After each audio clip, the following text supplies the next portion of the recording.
So good morning. This week's Torah portion is, who knows? Noach, the famous Noach, the famous story of Noach. And to rehash, last week we spoke about creation, the beginning, Adam and Chava, and the tragic story at the end of their older son killing the younger son, and how they have to move on with their lives after such a terrible tragedy. So now we come to 10 generations later. We have a fellow called Noach. Now Noach's wife is Naamah. What does his wife tell him? They're in the ark. There's a giant flood. What does she say? Honey, I think we're underwater. Honey, grab the life raft. Grab the life preservers. So a very interesting story is the story of Noach and Naamah and their 3 sons and the flood. So just to rehash what happens, God sees that the world is corrupt, immoral, unethical. Dog eats dog, man eats man. And God says to Noach, I'm going to bring a destruction upon the entire world. Build an ark. 120 years he's with his hammer and nails building an ark. Why? So that people will come to him. I want you to envision this. Think now, you, Margaret. God comes to you, and God forbid says, Margaret, I'm going to destroy the world. Go build yourself a spaceship. You're going to go up, and 120 days later, you and your husband and your 3 sons are going to go up to the moon, and you're going to go up to the moon. And you're thinking to yourself, okay, you're building your spaceship. People come over, Margaret, what are you doing? I'm building a spaceship. Why? Because God said I'm going to destroy the world because it's so corrupt. So repent. And then God won't destroy the world. And people laugh at you. Are you ridiculous? First of all, who knows there's a God? Second of all, God is going to destroy the world? I don't even believe in God. So this is what's going on. Noach is hammering away at this giant thing. And people are asking him, they think he's ludicrous. They think he's ridiculous. He belongs in an insane asylum. What ends up happening? He, his 3 sons and wives, and all the species of the animals, the non-kosher, the kosher, go onto the ark. And it starts to rain. I want you to envision what's happening. First it's a rain, a beautiful rain. Then the rain builds up till it's a giant flood. It's pitch dark. God suspends the seasons during these 40 days and 40 nights that it's raining, a deluge of rain. There's no seasons. There's no winter. There's no summer. There's no spring. There's no fall. It's pitch dark outside. And he stays on the ark for over a year and 10 days, till he goes and sees this dry land, and we're going to discuss what happens.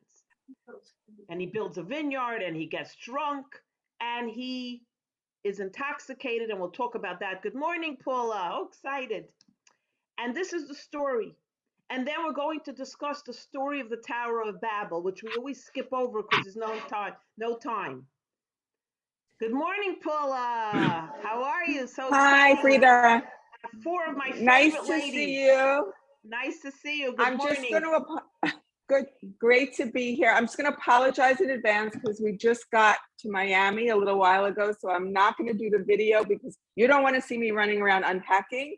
But I'm going to be listening, and then I'll check in later. Okay, and Good. It's great to see you. I'm happy. So excited. Okay, all right. Okay, take care. I'm good. I'm looking forward to the class. Okay, so. And then we're going to discuss the Tower of Babel. Remember the tower they build up to the skies. They're going to fight with God. But let's go back to the beginning of the story because there's so much to talk about. Does anybody have any questions that they thought of that they want me to talk about? But I did make myself a little bit of notes of what I want to talk about in this story. And I feel points that I think will resonate with all of us. So let's open up the words because there's so many things that are there. And God tells Noach to build a teva, okay? And the Torah has a passage that I want to read to you, that I want to share with you. And I call it the three Noahs, a tale of three Noahs. It's in passage Noach Vav Tes. Okay, Pasuk Vav Tes. I want to read it to you because you know, always when you read it's much more interesting. Listen to the passage. These are the generations of Noach. Noach was a righteous man, wholehearted in his generation, and God walked with Noach. In one passage, God mentions Noach 3 times. He says, these are the generations of Noach. Noach is a righteous man in his generation, and God walked with Noach 3 times. So the commentaries say, why do you need to say, you just say Noach was a righteous man, and God walked with him, and these are the generation, and these are the generations, his generations. Why say Noach, Noach, Noach 3 times? And the answer is because, like we always discuss, the Torah is not only about the day, the story of Noach and the flood. The Torah's message is eternal. And every word, every nuance in the Torah is for all generations. The three Noachs talking about the 3 stages of Noach's life, your life, my life, Jewish history. So Noach in the beginning is living in the world. It's a corrupt world. It's an unethical world. It's a world where people take whatever they want. They're promiscuous. They're thieves. They're killers. They're murderers. Every sin under the earth you can think of, they did. Everyone was for themselves. No one, it's like those science fiction movies where people are killing each other. That's what the world was like. And Noach lived in the world with his family. He was a righteous, good person. He didn't follow society's dictates. So that was his first part that we hear about. Noach lived in the world. Then suddenly catastrophe strikes. There's a flood. Even though he's saved, he's in an ark for an entire year with his family during this massive, horrendous tsunami flood. And then the final Noach is the era when he gets out of the ark. He goes onto the land and he rebuilds the world. His children marry each other and they have children, and the world is now rebuilt from a catastrophe, from a destruction. And if you look at Jewish history, think of even, let's take one piece of Jewish history. The Jewish people lived in Europe. There was yeshivas, synagogues, culture, theater, everything a Jew wants in Europe they had. They lived a life. Yes, there was anti-Semitism, there was pain, there was sorrow, but it was a life. Then comes a Hitler, comes a Yamach Shemaya flood, and the whole world is destroyed. 6+ million Jews killed, murdered, slaughtered, cremated. And then the Jewish people come out of that destruction and they rebuild their families, their children, and they rebuild their lives. So the 3 Noachs is the 3 stages of our lives we go through. At times we live life peaceful, harmonious, and at times we're underwater. And then we come out and we rebuild or we move on. So the 3 Noachs are talking about how everybody has 3 times, everybody goes through changes in life. That's part of the cycle of life. That's part of history, and history repeats itself. So that's the 3 Noachs. Then there's another little interesting tidbit. Look what it says here. Noach ish tzaddik tamim haya b'doraisav. Noach was a man righteous, a tzaddik. But it says in his generation. First of all, who else is ever called a tzaddik in the Torah? Noach is the only one. You know that? It never says Abraham was a tzaddik. Moses was a tzaddik. It says Noach was a tzaddik. So one commentary says that Noach was an amazing person. God calls him a tzaddik. Look at that. But another commentary says something so contrary. You wonder.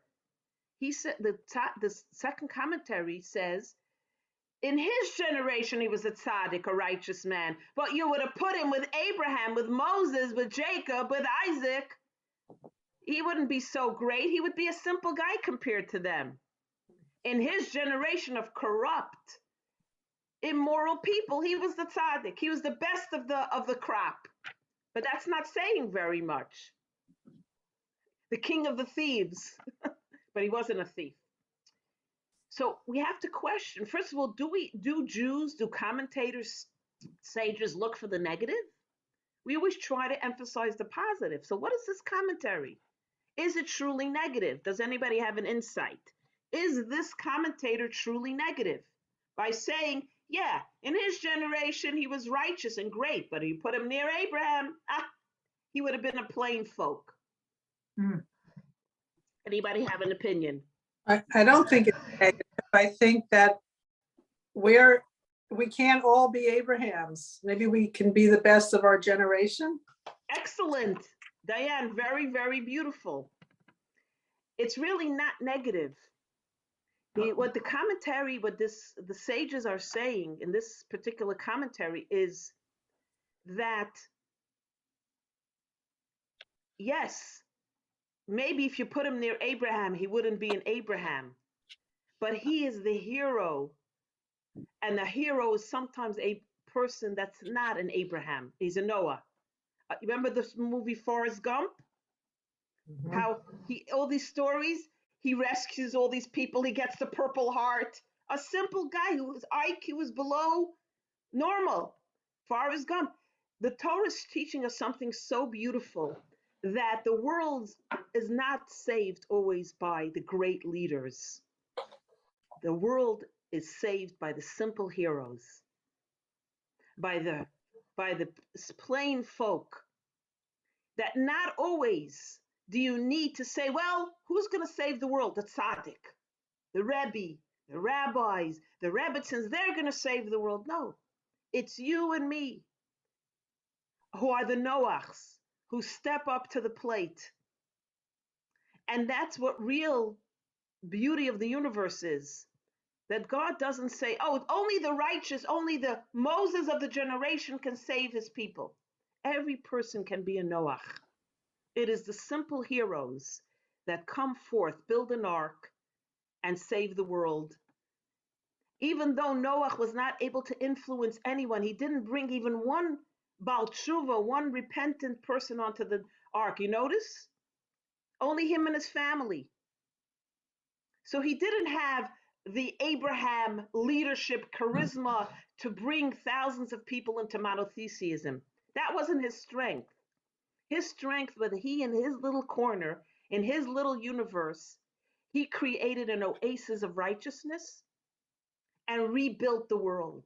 Got the ability to rebuild the world just by being a righteous believer in God and doing the right things, morally, ethically.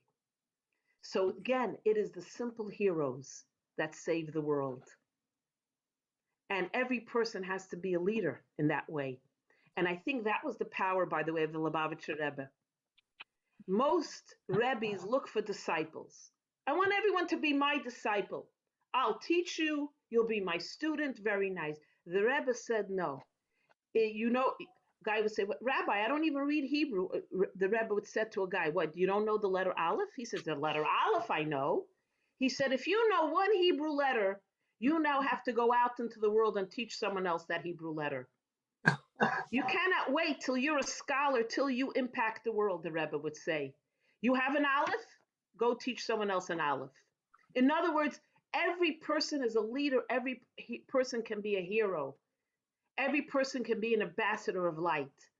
The responsibility does not fall to the rabbis, the rebbitzins, the chassidim, the disciples, the scholars. Every person can be an ambassador of light,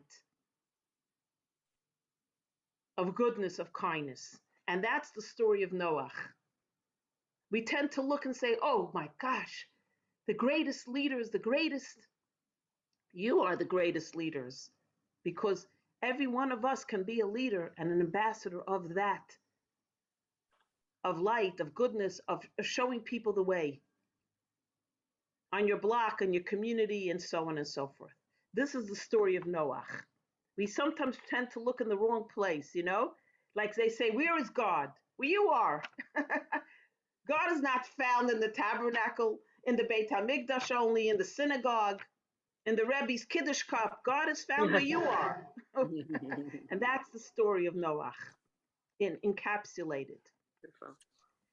Does anybody want to add anything or say anything? That's beautiful. Thank you. It's all from the Torah. It's not my own. I'll let you know when it's my opinion. And usually when it's my opinion, it's not so great. No. So there was two people in the hospital. In the same room, they were all admitted for diabetes and gout, terrible pain in their feet, in one of their legs. One was a Jew and one was another faith community. The doctor comes in during his rounds. He says, Michael, so tell me, show me, where does it hurt? So the guy shows him his foot, and Moshe, who's in the bed nearby, can't believe the screams of agony as the doctor presses the different points of the foot to see what to do. And the guy's screaming. Then the doctor comes into Moshe's section and says to him, come, Moshe, show me your foot. Where does it hurt? And it's quiet. No screaming, no yelling, no ouch. So the doctor leaves. So Michael says to Moshe, I don't understand. You Jews, you're so resilient. You heard me screaming and yelling, but the doctor examined your foot. You were quiet. So Moshe says, what do you think? I gave him the other foot to look at. You think I'm going to let him kvetch the painful foot? Which brings me down to the next part of the story. God says to Noah, after 120 years of building, it's time. Grab your luggage. Only one carry-on. I know with the airlines, they're crazy. One carry-on. And what about my wife's jewelry? Okay, that you could take. And go into the ark. It's time to go into the ark. Ba el hateva, God says to Noah. Famous words. Come into the ark. And the commentaries and Kabbalah have a heyday with this passage. The word teva means ark, but the word teva also means letters, words. God says to Noah, go into the ark because there's going to be a flood. When a Jew finds himself in a flood, deluged with pain, anxiety, stress, anger, anything challenges in your life, you have to go into the teva. What's a teva? Words. Which words? Words of Torah. Where are you going to find resolution to your challenges? In the words of the Torah. And let's now take this even deeper psychologically. When you have a conflict, when you have strife, when you're flooded with anxiety, what is the resolution? How do you deal with this? Don't give the doctor the other foot because you don't want to be in pain. Confront the issue and use words. Talk about it. You're having a conflict with a spouse, a parent, a child, an employee, a coworker, a friend. Talk. You have to confront the flood. You cannot allow it to drown you. Baal Teva, use your words and speak. And what happens when he's in the ark, in the Teva, in the words, so to speak? As the water rises, right? The boat rises, the ark rises. It was smeared with tar, it was waterproof.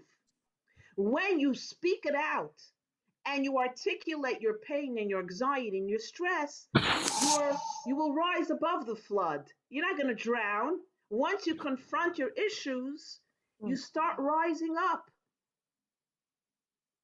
The boat's not going to sink because it's waterproof. The teva, the words, allow a person to confront their lives and what's bothering them, their anxiety. Like whenever I'm feeling anxious, I write lists because what's bothering me? This is bothering me. That's bothering me. It's late at night. I'm not going to wake up my husband to start telling him everything that's bothering me. So I write lists.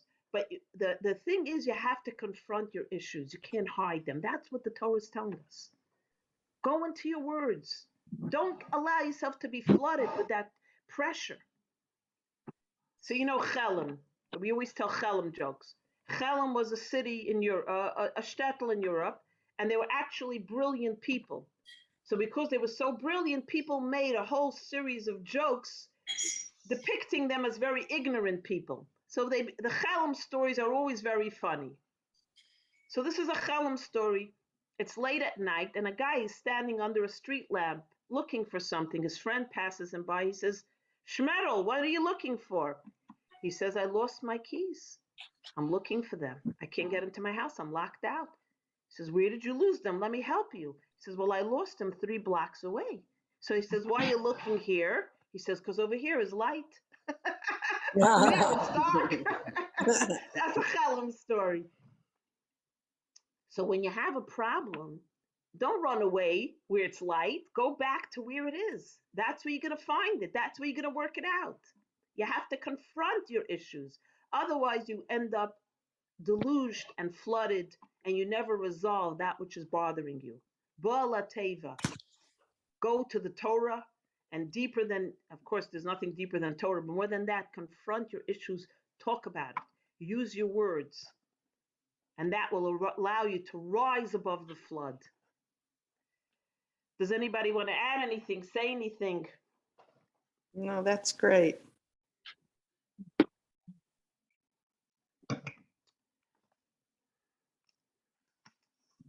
There's a very, very little interesting tidbit I want to share with you also that I really loved. God tells Noah how to build the ark. How big, how small. There were 3 floors. The people were on top. In the middle was the animals. The basement was the waste, the garbage. Built very smartly. And then God says to Noah, he tells him how to build it. And then he says to him, Tsoyhar ta'aseh l'teva. Make yourself a window in the ark. And the commentaries, again, all jump in. Let me ask you something. You're designing your new home. You have an architect, a contractor. Do you have to really tell your architect to put in windows and a door in your new home? Common sense. Which house doesn't have windows and a door? Why does God have to say to Noah, make a window in the ark? And what type of window? Rashi says, Sohar means chalon, which is a window, or it also means a precious stone. What's a precious stone? A precious stone that gives off light, like a solar energy kind of thing. There was a precious stone in the ark. It was very dark, so the stone gave off light like a flashlight. Or Rashi says it's a window, simply a window. They put a window in the ark to bring light. So it's obvious from Rashi that it wasn't so obvious for Noah to put a window in the ark. Why? Why would you think that Noah wouldn't put a window in his ark? Anybody having an insight? It could leak. Yeah. Very good. Exactly. The commentaries say maybe he thought a window causes more leakage. Right. Yeah, right. You know, if you're building a waterproof boat, maybe a window's not a good idea. So maybe Noah wouldn't have put in a window. Very good. Another commentary says, God not only told him he's bringing him a flood, God said to him, it's going to be pitch dark. There will be no seasons. God suspended what they say the mazolos. There were no seasons during the whole year of the flood. Because remember, it rained for 40 days and 40 nights.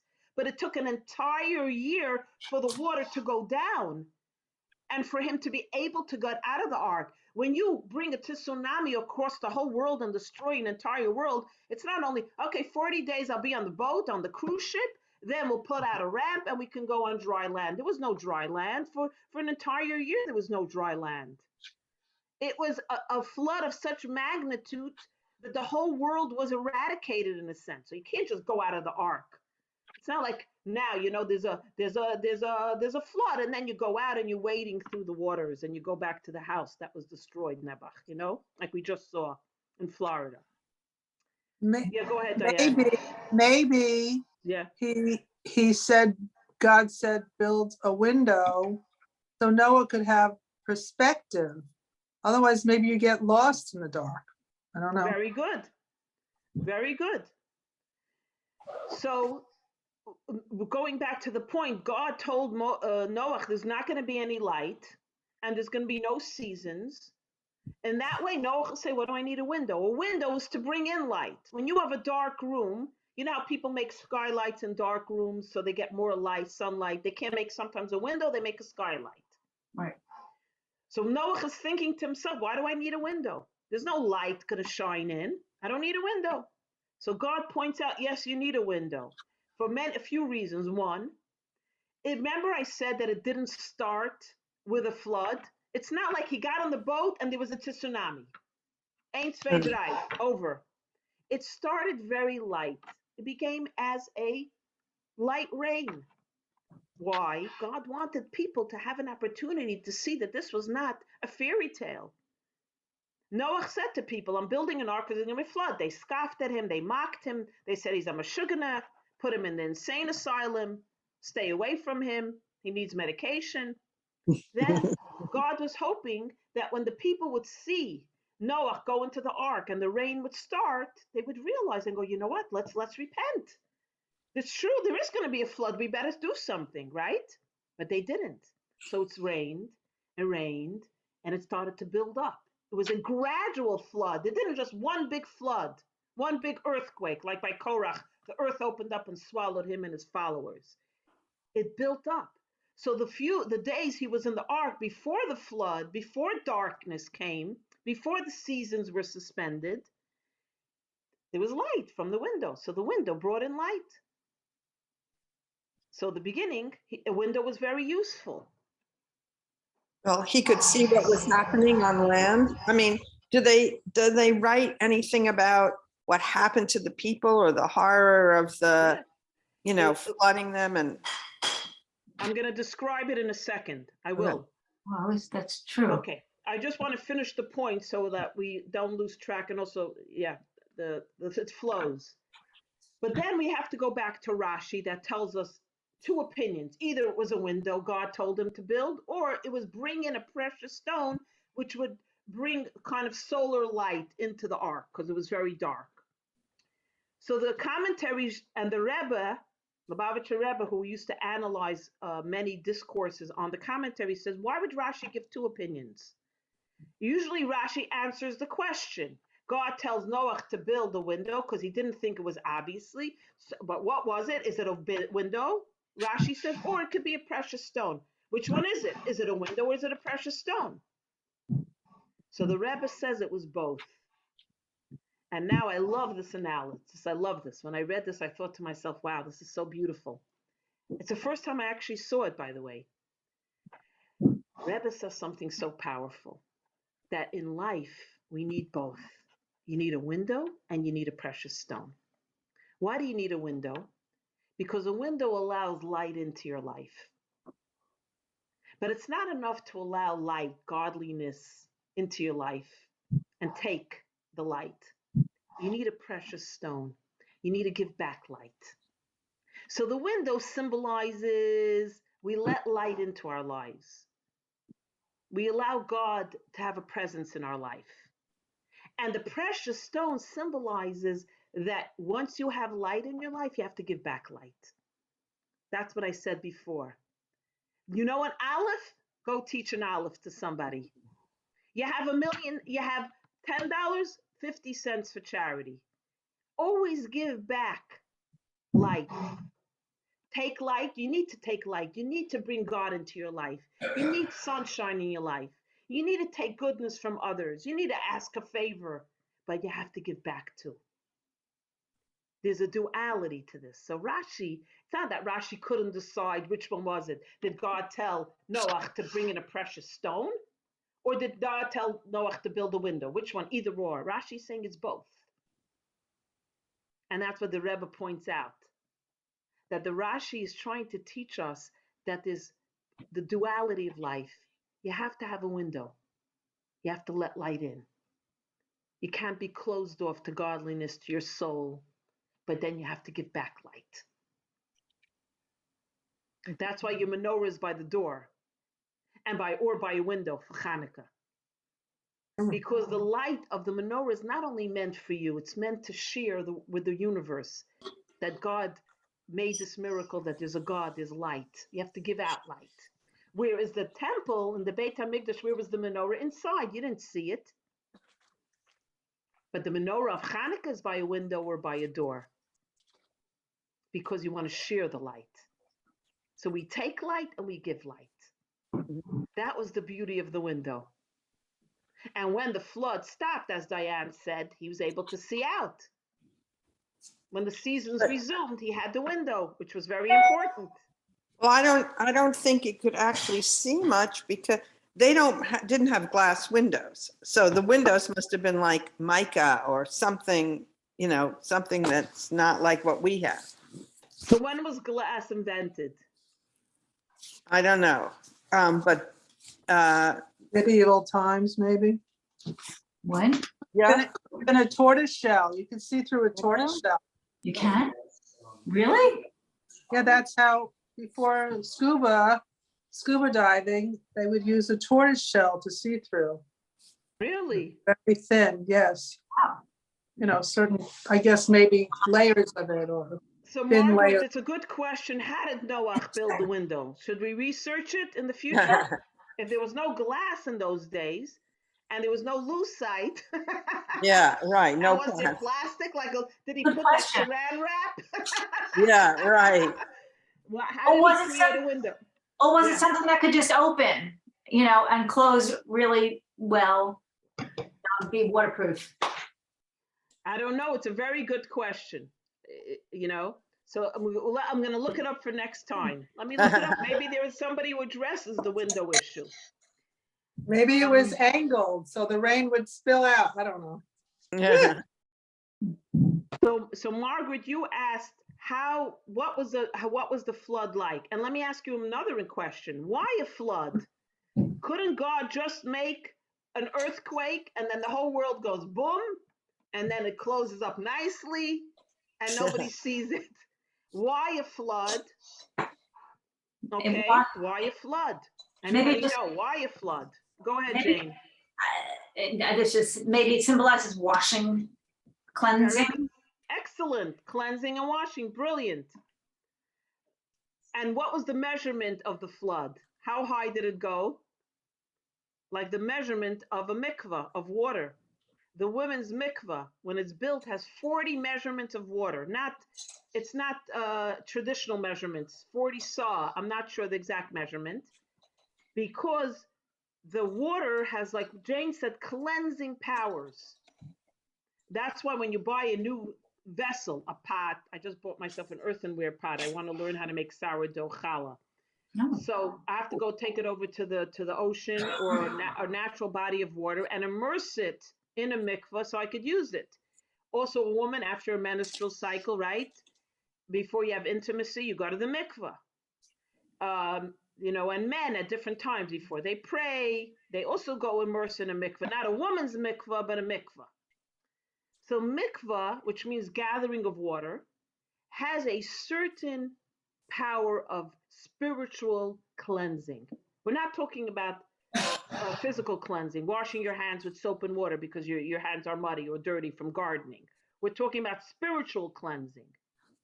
So God immersed the entire world into a mikvah.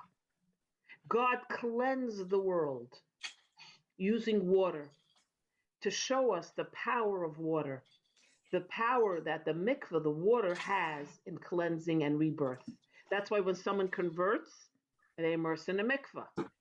When a woman immerses in a mikvah after her menstrual cycle and has intimacy with her husband and he with her, they can conceive a child because it's a moment of rebirth. When you come out of that mikvah water, it's a moment where life is reborn for you. women always talk about their moments in the mikveh water, how they feel reborn and they feel the spiritual holiness. And the Kabbalah explains, now we don't have time, but the Kabbalah talks about when a woman goes into the mikveh, before, again, after a menstrual cycle, before intimacy, not every time you're intimate do you run to the mikveh, just once after the menstrual cycle and the counting of the 7 days. It's not like every time you want to be intimate, you run to the mikveh. No, once after you have your menstrual cycle, or different times if you're bleeding and you want to resume intimacy again, you have to immerse in the mikveh. So they feel that's a time when we can actually see the Garden of Eden once again.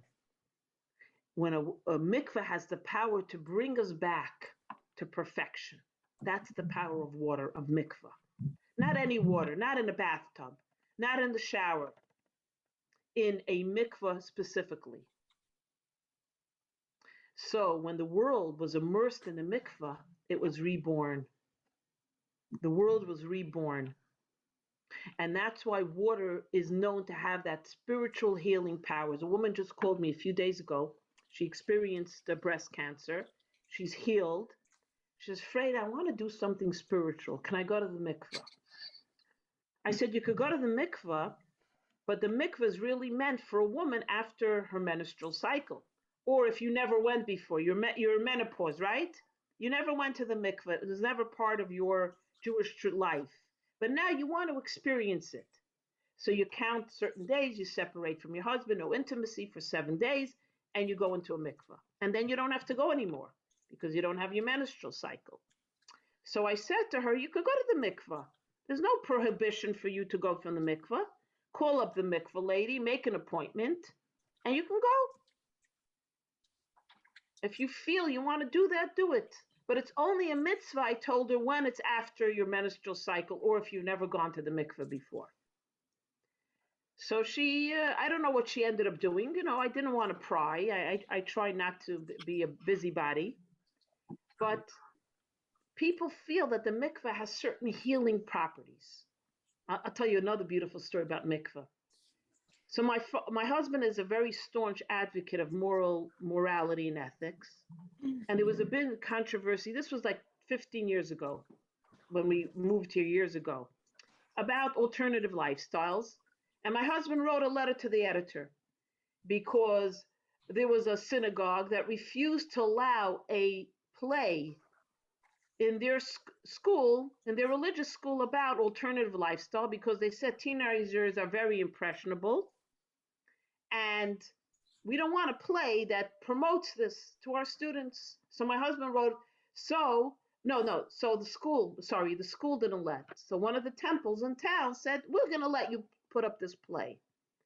So my husband was very upset. So he wrote a letter to the editor in this newspaper where they reported the story, how he can't believe that a shul, a synagogue, would allow a play like this to impress these improper values on students. So there was a very famous author who spoke about that you're not born this way and so on. And he called my husband. He says, Rabbi, I cannot believe your magnificent article and how you pointed out in a very delicate way why it's not appropriate to present a play like this. And they became very, very good friends. And they studied together. And he tells my husband one day that he baptized himself. He was a Jew. He is a Jew. But he got involved with Christianity because he's brilliant. He's a seeker of knowledge. And he decided he's going to baptize himself. So he says, but now after meeting you, Rabbi Hecht, I feel that I never really understood Judaism. I never studied mysticism and Kabbalah like I studied with you. And now that I'm studying the real Torah, I feel that's what I was looking for. But it always bothered me now that I baptized myself. So what should I do, Rabbi? So my husband, on the spur of the moment, said, we're going to go to the mikveh. We'll counteract the baptism. But know that you're a Jew no matter what you do. No matter what a Jew does, you can never deny, if you were born to a Jewish mother, you're Jewish forever. It doesn't matter what you did. God forgives. And he immersed himself in the mikveh, and he started to be, I saw him many months ago. He's wearing tzitzis, but he's not a religious Jew. But he was wearing tzitzis one day. I don't know, whatever. So he immersed in the mikvah and he felt a reborn in his life. It gave him a sense of feeling that he's back in the fold, so to speak. So water has this purifying, cleansing properties. So this is what mikvah is. So the world was immersed in a mikvah. And what happens when Noah comes out of the ark? What does he see in the sky? Who remembers? A A rainbow. rainbow. A rainbow. Freida? Yeah. Yes. Sorry, I just wanted to add to the mikvah, what you said previously about it, because I the years that I went to the mikvah in Manhattan, the mikvah was okay, was nothing beautiful. And then, the Chabad of the Upper East Side created a beautiful mikvah, and I was already postmenopausal, but I really wanted to experience what it was like to be in a beautiful one. So, Hani, your sister said, it's perfectly fine to go, just don't say the bracha. So, it's still an amazing experience. And I want to say, when you go to one that really, it makes a difference. Let's just say it definitely makes a difference. Yeah, now the women's mikvahs are gorgeous. Mitzvah, when we build ours, it's going to be more beautiful than any spa you could imagine. Well, it makes, what? I recently had a conversation just last week, because my daughters both go to the same mikvah that's in Englewood. And I wanted to call and I wanted to do something nice for them. So I wanted to buy their membership, like their yearly membership. And the woman that I spoke to, she told me things like that they work on in that mikvah that are, were completely unknown to me. Like she said, the attendants are really schooled and trained so far into even noticing if a woman has any kind of black and blue marks that shouldn't be there. I mean, it's, the level of sensitivity that, or if a woman is overly emotional and really seems like she needs some form of outreach. And I thought that was amazing, because I never knew that kind of component existed in terms of the attendance. For the mikvah attendants. Yeah, amazing. Okay, for another day. We're going to talk more about mikvah because it may be a foreign topic for a lot of people. Okay. What happens? Well, it was for me for many, many years too. So it was the one major compromise when I met my husband that he was unyielding in, and I was like, basically, well, what's a mikvah? So, and it's the most beautiful. So anyway, okay, sorry to interrupt. Thank you for sharing, Paula. That's wonderful, beautiful, beautiful. So the world was, going back to the topic, the world was immersed in a gigantic mikvah of water and cleansed. And the rainbow appears. And did you know that there was never a rainbow till this moment in time? It was obviously created during the 6 days. It says that many things that were created during 6 days of creation that we never saw yet. Like the great Leviathan whale that we're going to eat, not whale, it's a kosher fish that we're going to eat when the Mashiach comes. Different little interesting things. And the rainbow that appeared after the flood was also created during the 6 days of creation, but not revealed. So what is a rainbow? I looked it up in the science books. Who knows what a rainbow is scientifically? Go ahead. Diana's an artist. Light. Light. It's, Go ahead. a refraction of light. Yeah. It's there, but you don't really see it because blue light is scattered. That's why the sky is blue. But when it refracts, you reveal all the colors. Beautiful. Droplets of water in the atmosphere. The sun's light refracts on these drops. And like Diane said, you get a beautiful rainbow. It's so funny. When I was growing up in yeshiva, our teachers taught it like this. If you see a rainbow, it's a bad sign. It means you deserve a flood. Yeah. But God, it promised Noah he's never bringing a flood again. So whenever we saw a rainbow, we shuddered. It's terrible. It's horrible.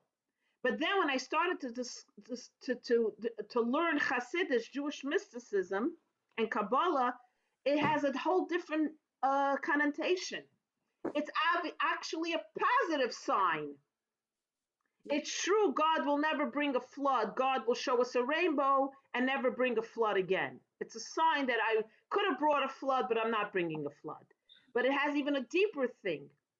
There could not be a rainbow before the flood because the water, the Kabbalah says, that existed in the universe was coarse. And coarse water could not refract the light of the sun and bring forth colors. But when the world was immersed in the mikvah, says the Kabbalah, the water became refined. The entire water in the universe had now a refined quality. So when the droplets of water rise into the atmosphere and refract the light of the sun, they give forth beautiful colors. So it's actually a reflection of a new reality in the universe. So Kabbalah, to delve on this one more second, Kabbalah explains like this. You have a teacher who's teaching a student. So when the teacher is teaching the student and the teacher is present in the room and gives forth intellectual concepts and ideas, the student grasps the information. And the teacher is always there to hold the hand of the student, lest the student not know the next step. That's the world before the Mabul. The world after the Mabul, the teacher teaches the student. But when the teacher leaves the room, the student has independent thinking. The student builds on the idea. The student creates new ideas from that idea. That's real learning. Real learning is the teacher has to leave the room. Real learning is you take knowledge and you build on the knowledge. You don't call up the teacher, what did you say? What should I be doing? How should I do it? Now you know 1 + 1 = 2. You can move forth to the more difficult mathematical equations and build on that knowledge. So the world before the flood was a world that relied solely on God. God gave, you took, but there was no give and take. Now God says, I brought a flood. I created a new reality. I'm giving you the water. I'm giving you the tools, and now you have to build on those tools. You have to take what I give you and build on it. Also, Like before, Adam and Chava, everything, they wanted a salad, they picked the romaine lettuce, they picked the tomatoes, the pickles, the jalapeno, romaine salad. After they were banished from the Garden of Eden, they had to go plant lettuce, tomatoes, cucumbers, pickles, and onions. Then they could make themselves a nice, healthy salad. That's the difference. Before the flood, everything was provided. God said, people listened or didn't listen, as we see. Before, then God says, no, now you're going to have to take what I give you and give forth, give back. I'm not spoon feeding you anymore anything. That's the new reality. A world where there's give and take. also nothing can grow without water. Yeah, although don't they have using lights, they grow things without water? I don't know. It can No. grow without soil, but you do need Without water. soil, but you need water. Okay, so there you go. There were 2 Hasidim studying, and it says that 3/4 of the world is covered with water. So he says like this, I was here, I was there, I was in France, I was here, I didn't see that much water. So his friend says to him, I can't believe 3/4 of the world is water. So his friend says to him in Yiddish, nem das mit Kabbalah sal, which means just have faith in me that it's like that. Accept the facts. So for some people, what's common sense is to this guy a matter of faith. So the world was immersed in a giant mikvah. It's amazing. And there was a rebirth, and it brought forth this beautiful rainbow. So now we have 2 more topics that I want to cover, and I will ask you, because I don't know if we could do both. We can either talk about the tragic incident with Noah becoming intoxicated and his son seeing his nakedness, or we can go to the very controversial topic of the Tower of Babel. Oh, Babel. Tower of Babel? Okay. So now fast forward, the world is rebuilt. People, it's about 340 years later. Abram has already been born, and the people all speak one language. It's one united peoplehood. And they decide they want to build the Tower of Babel. The Torah describes they get together and they start building this humongous, humongous tower. Why? Does anybody know the history of why they decided to build the Tower of Babel, the tallest tower, taller than the Twin Towers? So the Torah commentaries discuss three reasons they had. Reason one, they wanted to go so high into the heavens to eradicate God. They wanted to have a battle with God. We don't like the idea that there's something or somebody up there that tells us what to do and is considered the infinite creator. They obviously didn't believe infinite, but we have to get rid of this God. It's all about the people. What's this God thing that we don't know about? So they decided they'll build a tower, they'll go up into the heavens with their weapons, and they'll kill God. God forbid. Reason number one, the Torah tells us. Reason number two, the tower was a symbol of unity, oneness. The previous generation was wiped out by a flood. Why? Because it was a world of narcissism, egotism. I want your husband, I'm going to take him. I want your daughter, I'm going to kill him. I want your jewelry, I want your money. People did whatever they wanted. Self-serving savages. No rules, no regulation. I do what's good for me. A world of egotism, narcissism, selfishness. So now they wanted a world where there's no diversity. If we're all one and we parrot the same ideas, we parrot the same thoughts, we have the same policies and religion and beliefs and education system, and we're all one people, we won't make trouble. So the tower is a symbol of that oneness. This was their idea. In other words, they wanted to create socialism. Marx, Lenin, Trotsky, that idea. Communism. The third reason they built the Tower of Babel is very practical. They said there was a flood. What happens if there's another flood? We need a place to hide. We'll build a giant, giant edifice. It will protect us from any floods. And more than that, it will be a structure that can hold up the heavens. Because during the flood, the heaven met earth. The water was so high that it went up to Shemayim, went up to the heavens. So if we have a pillar, it'll hold up the heavens and prevent the flood from bringing down the heavens. So practically speaking, so the Medrash says, so what happens? God sees this group of people. So God created among them diversity. He started to change their languages. Where they once spoke one language, now became multiple 6,500 languages came out of this. And they began to not understand each other. What did you say? And this caused conflict and controversy, and the Tower of Babel was destroyed.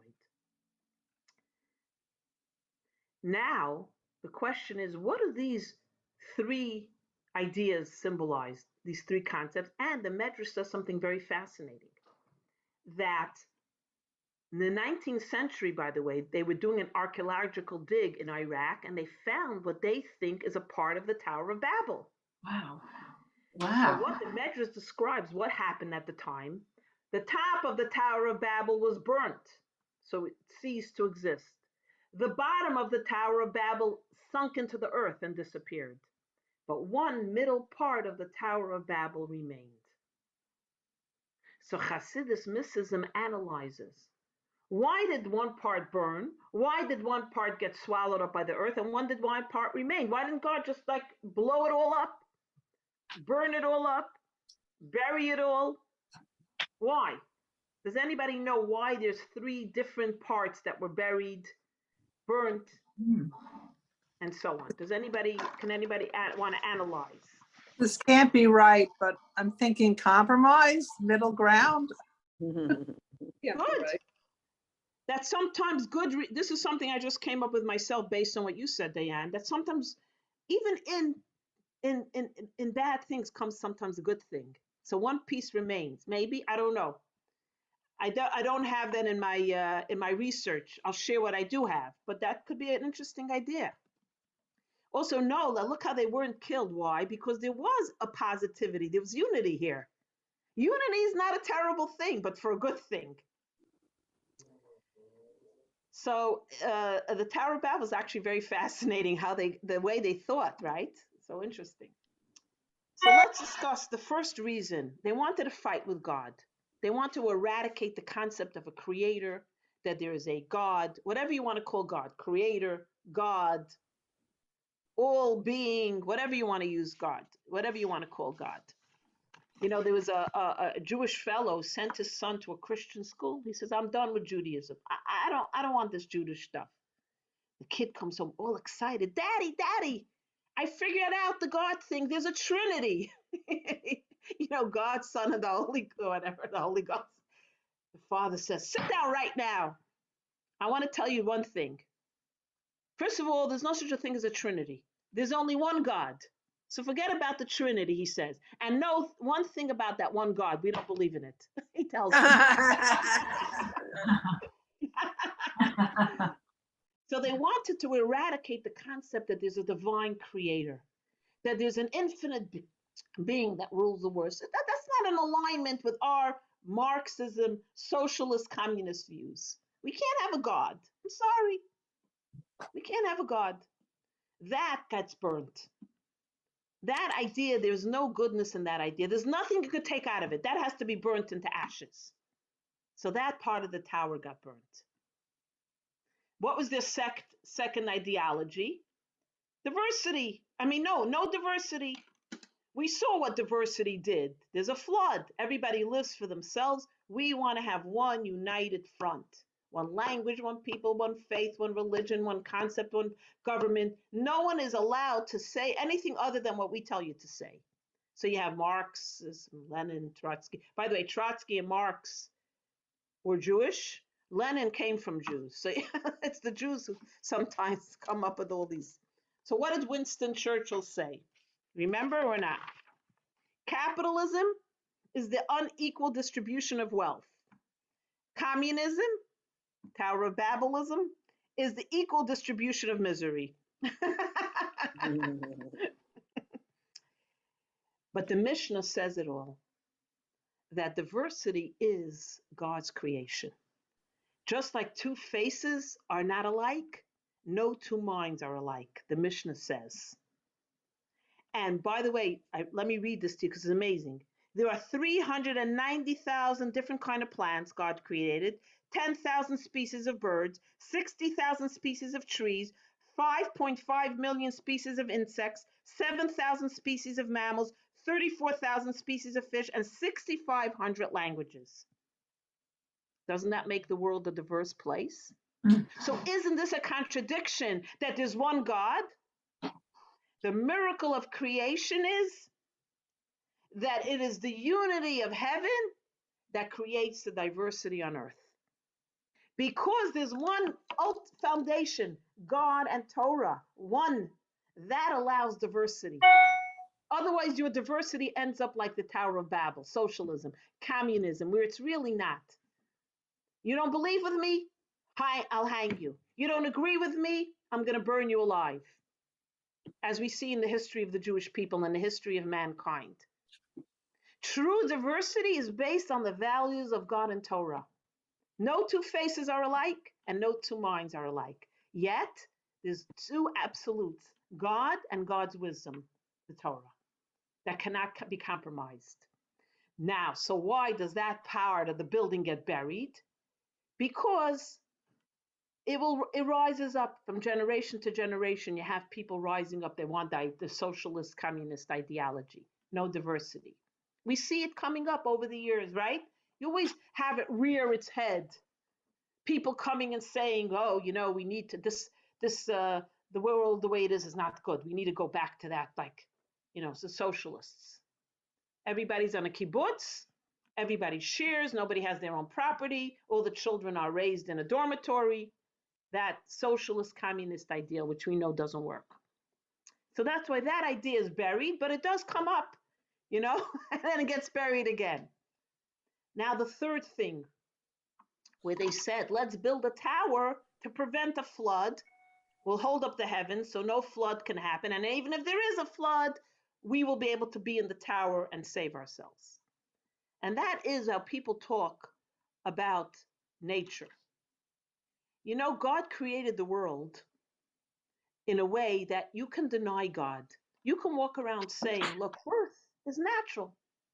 A woman goes into labor, the baby comes out, you cut the umbilical cord. It's natural. It's the natural way of life. Tree, we planted seeds and the tree grew. Earthquake, you know why there's an earthquake? Because they built towers in that part of the world and it impacted the earth's, how do you call when there's the Equilibrium? equilibrium, and that's why there was an earthquake in India. So you can always find answers for natural disasters. You know why there was a hurricane? Again, because they built the dam there that caused the water to flow here. So whenever there's a natural terrible disaster, people can always blame it on nature. Global warming, we can always blame it.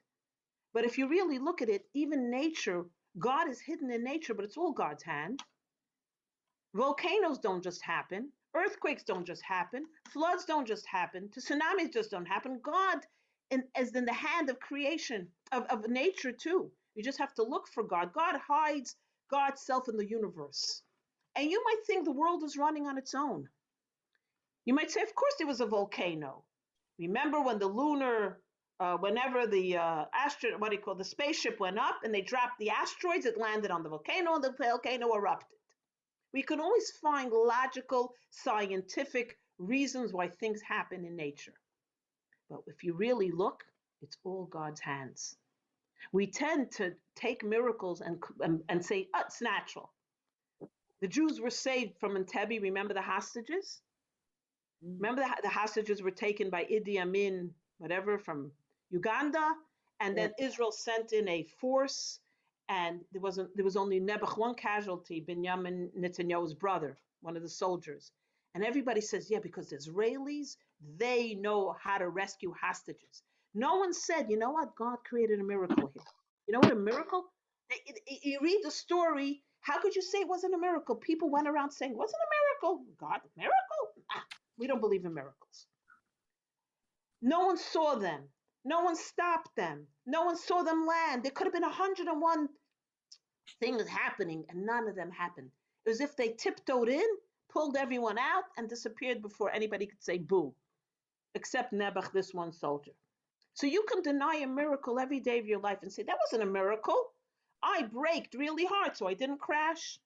Did you ever think that God, stepped in over there because it wasn't your time? So the Tower of Babel, they denied that there's a God. Nature is nature. If there's a flood, we'll hide in the tower. We'll hold up the heavens with our tower. So this part of the tower remained because that's free choice. God allows us to experience miracles, to experience life, to experience the most beautiful, miraculous happenings in nature and say, that's nature. God has nothing to do with it. God allows us that free choice. So that part of the tower remains standing. You always have free choice. You can always say a miracle was, nature. A woman is meant to give birth that way. That's how the world ticks. But if you really look into it, you know that there's no such a thing as nature without God. God is nature and nature is God. So that concept allows us free choice. That remains. Abolishing God, that is burnt up. Socialism, that there's no diversity, gets buried. It rises up and it rises down. But the fact that there's nature, God allows us the free choice of saying, everything is God's hand. Or if you want, and you choose to say, that's how the cookie crumbles. You could say it. You're not going to get struck by lightning. But God exists in everything. Everything is God and God is everything. God meant for all the tragedies and terrible things to happen in the world that we perceive. Why, we don't know. But to say that God left the world and allowed it to happen, no.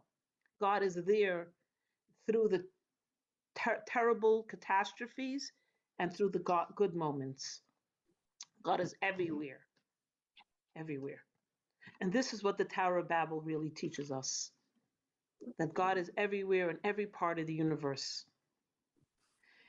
And we just have to look for it. That's the secret. That's the secret.